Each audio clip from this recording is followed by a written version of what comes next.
Welcome to Pennsylvania Newsmakers. My name is Gene Barr. I'm host of this week's show. Well, usually we talk about current events here, but our first guest is going to talk about the future, and then we're going to hear from one of Pennsylvania's most experienced journalists on what's happening in the Capitol, and we start all that right after this message. Welcome to the fast-paced and unrehearsed weekly discussion featuring the leaders who help shape your world. Join us as we address the issues that impact you each and every day. This is Pennsylvania Newsmakers. And now, here's your host. Welcome back to Pennsylvania Newsmakers. My first guest today is State Representative Justin Fleming. Representative Fleming, thanks for joining us here today. It's my pleasure, Gene. And you represent the 105th House District, which is part of Dauphin County. Did I get that right? That's absolutely right. And you've been in now how long in your position? So this is the start of my second term. I was elected initially in 2022, re-elected in 2024. Okay. And you got an interesting tie to Newsmakers because you had mentioned to me that you were a student of the legendary Terry Madonna, who of course hosted this show for decades. And you had said that it was such a neat thing for you to do on that. Yeah, that's correct. I'm a graduate of Millersville University, and I took a political parties class. I was a poli-sci minor. Government and political affairs is what they called it. And he was one of my professors. I worked in the Center for Opinion Research down there with the Keystone Poll. It was one of the best paying jobs on campus. Had to work to put myself through school. So it was always great to be around Dr. Madonna. Good. Well, but thank you for stepping in. Hopefully Dr. Madonna is watching us today. I hope so, too. Enjoy your retirement, Terry. So, you also worked, another thing I want to touch on, you worked as an advocate. I think you were PA Partnerships for Children. Yes, of course, sir. we just had Carrie King on last week, who's the current executive there. So how did that work influence your work, and how does it influence your work as a state representative? It influences my work every day. I had the privilege to be an advocate for social workers, psychologists, and children. And so, but my 4 years at Pennsylvania Partnerships for Children was nothing short of amazing. When you talk about issue advocacy and really getting at the heart of how policymakers can make change in Pennsylvania, there are few organizations better, and the wonderful thing about them is everything they advocate for is based upon data and research. It's evidence-based. We know it works, and so they don't advocate for things that are just, you're throwing money at a problem, or this may work, or this could work. Everything that they advocate for is backed up by evidence and research and data that says, hey, if we put these steps in place, if we do these things from a policy perspective, we will help kids all over the Commonwealth of Pennsylvania. Okay. And our main topic here today is something I really want to talk to you about. So you were, I guess fair to say, a co-founder along with Representative Tom Kutz of something you call the Future Caucus. That's correct. What is the Future Caucus?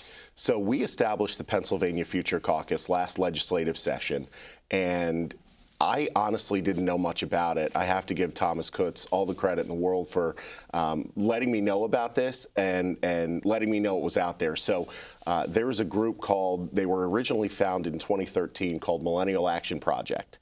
And their charge was to get younger members of General Assemblies all across the country and even Congress to work in a bipartisan fashion, recognizing that millennial and Gen Z members of state legislatures all across the country are really bearing down and doing the work to try and see substantive policy change within our states and our federal government. And so they rebranded in 2023 as Future Caucus. Right around that rebrand, we established ourselves as the Pennsylvania Future Caucus, and we have nearly 20 members of the Pennsylvania Future Caucus, bipartisan, bicameral. In fact, my new co-chair is Senator Joe Picozzi, who just won election last year, and I'm excited to work with him. And really, from a policy perspective, what we focus on is we made it our mission to highlight, three mortgages, as we call it. And this is a financial burden on younger Pennsylvanians. So you've got your home mortgage, you've got the cost of childcare, and then if you pursued higher education, more often than not, you've got the cost of student loans. Any one of those expenses are really difficult to deal with, but in triplicate, they're really setting our younger Pennsylvanians back. And so we're trying to figure out solutions. For example, an exemption from the realty transfer tax when folks buy a home for the first time. that could save them thousands of dollars and incentivize folks to buy homes. Making sure that Pennsylvania Department of Education has, they have all the data on higher education. Well, we want them to establish a cost comparison tool. So when folks are, looking at comparing the cost of college, they can make an informed decision. So these are things that we've sort of honed in on. Let's get into a little bit more of that when we return from these messages. This broadcast of Pennsylvania Newsmakers is presented by the Pennsylvania Chamber of Business and Industry, the statewide voice of business, and by the Pennsylvania State Education Association, bringing the power of a great education to our schools, our students, and our communities.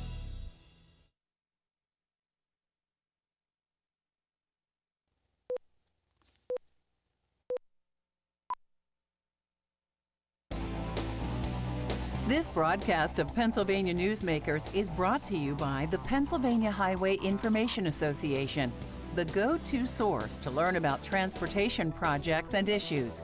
Please visit pahighwayinfo.org. And by the Pennsylvania Manufacturers Association. Business in Pennsylvania is our business. Welcome back to Pennsylvania Newsmakers. My guest here is State Representative Justin Fleming. Representative, we were talking before we broke about your involvement in the PA Future Caucus, which is, as you note, part of a national effort that started a few years before that, and you've been involved now for a few years, I guess. So, why did you decide to get involved in this? Well, I think the main reason was it's unfortunate to see the economic tides that are coming along from my perspective. I think, income inequality is a big thing. When we talk about policies, I remember during the Ridge administration, we talked about brain drain. And what are we doing to retain young Pennsylvanians? And quite frankly, I don't think we've put the environment in place to help keep young Pennsylvanians here. And that's borne out from our census data. Pennsylvania is still growing, but we're not growing as rapidly as other states are. So we really need to create an environment to keep young Pennsylvanians here. And from another policy perspective, the Pennsylvania Promise that I just talked about recently, to try to set aside funding to help students here in Pennsylvania afford to go to college and then stay here. Anything we can do to incentivize, whether it's nurses, teachers, physician assistants, you name it, to stay here in Pennsylvania after they graduate is a great thing. We are so blessed to have amazing higher education here. We need to retain those young students. And as far as some of the other issues, I would almost add a fourth mortgage, which is the increasing attention on the U.S. national debt. Not much you as a state rep can do about it, but I think we need to continue to talk about the fact, because it is imposing a significant burden on on everyone, but the young people have to deal with it for many years down the road. Absolutely. That bill is going to come due. Absolutely. So one of the things, and again, a lot of this is going to take concerted political effort to get people to focus on these things. And the conventional wisdom has always been that millennials are not as focused on the political side, either getting involved and communicating with elected officials, voting, et cetera, as much as people of, say, my generation. Sure. Have you seen any changes in that? Have you seen any growing awareness that says it's starting to turn a little bit? Well, it depends. I mean, it depends on the election cycle. In 2020, voter participation was up, and especially up among millennial and Gen Z voters now. So I have the privilege of raising two children who are now Gen Z. So Gen Z is 1997 to 2012. And so I have an 18-year-old son, and my daughter's going to be 13 in September. And, obviously, with the work I do, they are politically activated and understand. Sure. But you take someone who is on the older side of that. When they were 4 years old, we had 9/11, and then we had decades of war, and then in when they're 11 years old, we have a financial crisis. You know, when they're coming out of college, we have COVID. So someone born in 1997 has seen sort of nothing but turmoil and strife in our country. And that's, you know, we need to stabilize this. We need to show, and you've got millennial and Gen Z lawmakers who are being part of the solution to stabilize our national tenor here and really get us back to where America, the things that America does best. And so that's really what we're trying to do. Real quickly, you're aging out, which at your age is a really hard thing for me to say, but you're hitting the max for the Future Caucus, and we'll be leaving that. So I'm sure you hope for their continued success, and we'll still be available to assist them as need be, as maybe a senior advisor role. How does that sound? That sounds great, and as long as they have me, I'm willing to do it. Perfect. Representative Fleming, thanks for coming on. We look forward to having you back on the program. Thank you for being with us today. Thank you, Gene. We'll be right back after these messages. This broadcast of Pennsylvania Newsmakers is brought to you by Cross-State Credit Union Association. Credit unions, where people are worth more than money. To find a credit union that is right for you, go to ibelong.org. And by the Energy Association of Pennsylvania, Pennsylvania's energy information source.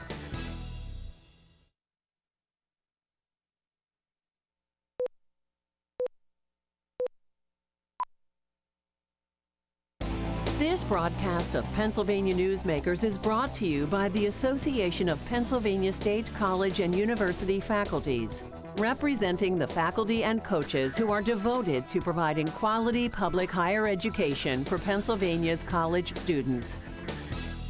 Welcome back to Pennsylvania Newsmakers. My guest now is Marc Levy. Marc is experienced reporter for the Associated Press, and you've been doing with AP for many, many years now, right? Couple decades, yeah. Couple decades, and he is in and around the Capitol continuously. So, looking at your bio, though, I see you worked at the Enquirer for a while before. I did. And you worked at the Cambodia Press. I got to ask about that one. That one was one I was not aware of. Yeah, so it's a small nonprofit newspaper named the Cambodia Daily. It was started in 1993 by an old Newsweek hand who worked in Southeast Asia, and it was sort of a nonprofit newspaper dedicated to training Cambodian journalists in sort of fair and nonpartisan journalism. Okay, interesting. So when we talk about, we're going to talk a little bit about what's going on in the Capitol, which, as you know, this time of year is all things budget, and everything's tied into the budget. And of course, even though they're supposed to have a budget by June 30, once again, we're sitting here and not happened again. Not a huge surprise. Right. In fact, it's become more typical probably not to hit it than hit it. And you and I might remember the old, I know during the years of Tom Ridge, there were budgets that were done in April and May and so forth, and that's no longer here. So what is the current status as far as you know? Yeah, so look, there's several things to keep your eye on. One is the governor really wants more money for transit. Transit agencies have not recovered their ridership from the pandemic, and they're struggling across the state.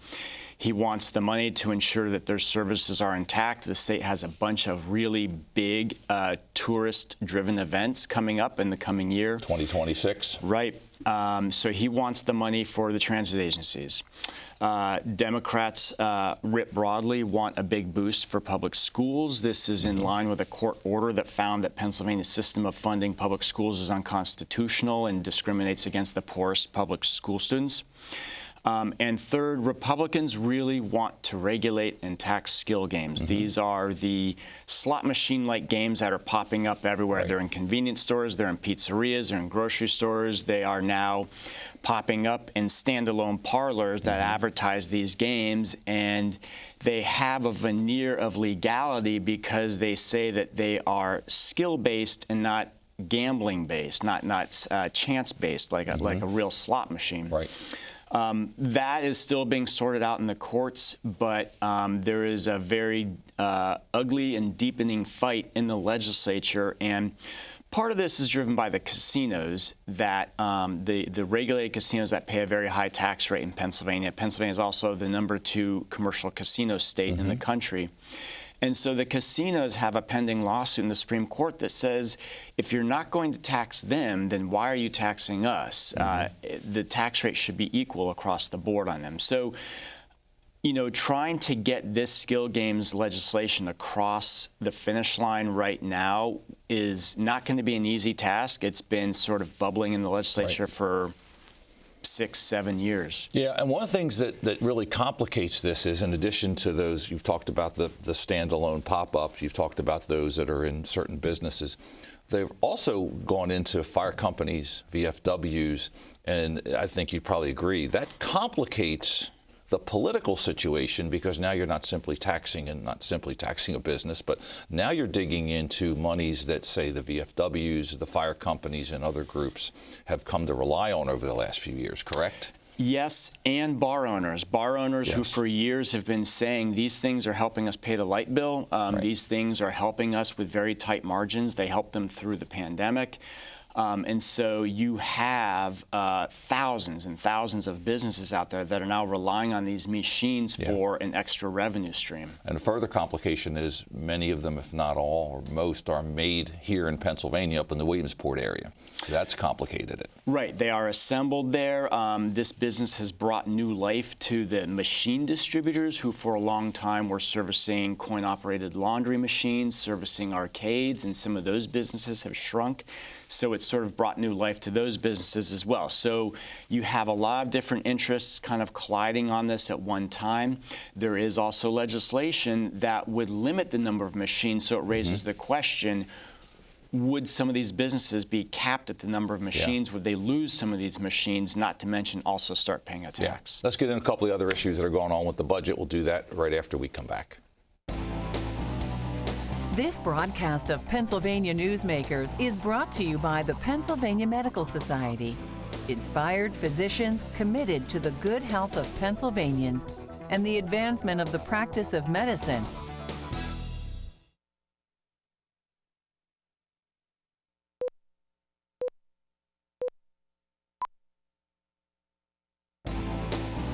This broadcast of Pennsylvania Newsmakers is brought to you by Pennsylvania American Water.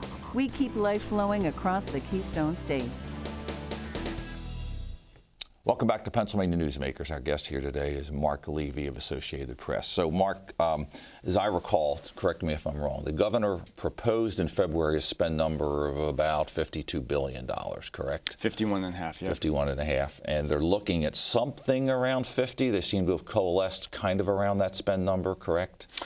I'm not aware of that, of where they're looking to aim for the spending, but I will say that the 51.5 was a huge increase. It's about a 9% increase, if I recall. And the problem here is that being driven by a huge increase in Medicaid spending that they have to make. They miscalculated how sick people were after the pandemic and how much more that would cost. And a lot of states have been through this, and it's Pennsylvania's time to go through it now. A lot of long COVID is what seems to be driving some of this? A lot of people didn't get treatment, a lot of long COVID, and now the people who are left on Medicaid are sicker and more costly than the model once anticipated. And so most of the money in this new budget would go towards, most of the new money would go towards covering these Medicaid bills, as well as public schools. And so after that, there's not a lot left over, but it does create a big spending increase. Well, let's talk about the Medicaid, because the other thing complicating this, I believe you'd probably agree, is the fact that what's going to happen out of Washington, what we're sitting here now, and they're currently back in the House with this bill, about what that would do. And it basically, as I understand it, puts more burden on the states, and the states have to decide, do we pick this up, do we drop it? And so they're would have some tough decisions to make, which impact what they're looking at for the budget going forward, correct? Yes, and so there's been various iterations of how these bills at the federal level would affect the Medicaid program, but sort of the underlying theme here is that it would shift more costs onto the states, and states would have choices to make whether they would want to continue certain services under Medicaid. It would also add a work requirement for some adults. There would also be a copay for some people using Medicaid. And so these are changes that would perhaps slim down the roles of Medicaid. It would shift more costs onto the state, and it would make the program more expensive. for all states, and it would force more decisions onto state policymakers as to how they shape their Medicaid program in the coming years. And of course, as people might be aware, we've got a Democrat governor, we've got a House that's controlled by single vote by the Democrats, and I think the Republican edge is 27-23, I believe. So we've got divided government, which helps explain some of this. And Republicans have been arguing against the spend numbers, saying we're headed into a difficult period. When they look at the numbers, they see issue with revenues going forward, correct? Right, and so one of the things that this budget is doing, that what the governor proposes, it would rely on about $4.5 billion of surplus money, which would bring the existing surplus down to about the $6 billion neighborhood.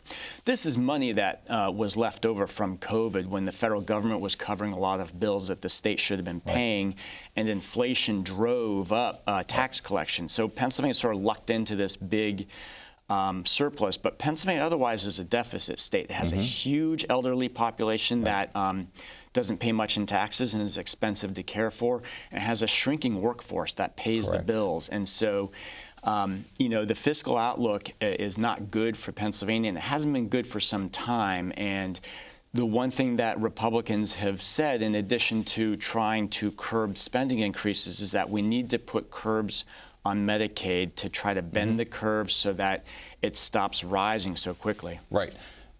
In the little time we've got left, let's talk, because everyone likes to speculate after the budget's done about who made out, who advanced their political cause, et cetera. So Governor Shapiro now has a pretty high popularity rating. He rumored to be interested in running for president, but first he has to win a re-election in order to make that happen. Do you see any challengers for him at all? He seems to have a pretty clear path on the Democrat side. Yeah, look, aside from being rumored to be interested in the White House, the Democratic Party and people in it consider him to be one of a handful of frontrunners for 2028. Right. But a leading challenger potentially is the state treasurer, Stacey Garrity. She's a Republican. She's in her second term, so she's won 2 statewide elections. Challenging Josh Shapiro will be a daunting task for anyone. He's a powerhouse fundraiser. He's a very disciplined messenger, and he's an energetic campaigner. And he blew out his opposition in 2022, and he will be running in a midterm election when the party in power in Washington usually does not do well. The party in power is Republican. Josh Shapiro is a Democrat. That means that usually the political wind would be, if tradition holds, at the back of Josh Shapiro. And real quick, in our just a few seconds, Senator Fetterman, now Pennsylvania's senior senator, continues to make headlines. Does he face a challenge from the left in his reelection, do you think? Look, it's really early. It's quite possible, but as you know, he has drifted towards Trump. He has ingratiated himself with Donald Trump and tried to play things down the middle, but his election's in 2028. We'll see what happens. Yeah. Thank you very much. Thank you, Marc. Thanks to all of you for staying with us here today. We look forward to seeing you in the next edition of Newsmakers. Thanks.